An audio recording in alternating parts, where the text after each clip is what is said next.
Πόσες μέρες ζουν οι μύγες? Λέγε.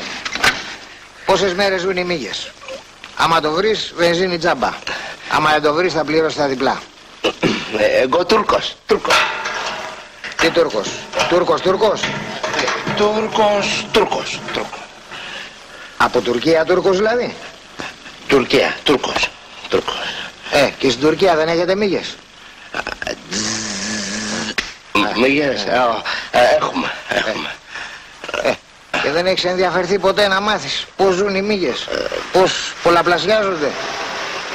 Πόσο ζουν οι μύγες? Μύγες, δεν ξέρω, Τούρκος. Τούρκος.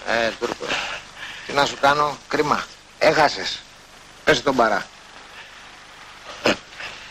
Παρά.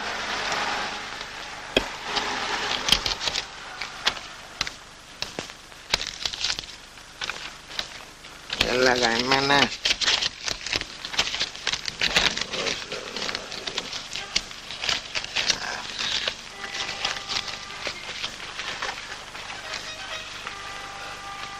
Για κανένα μπαρμπούτι είσαι?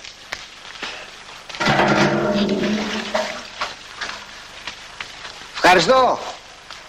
Είσαι καλό παιδί, γι' αυτό ας το πω. 20 μέρες ζουν οι μύγες. 20 μέρες μόνο.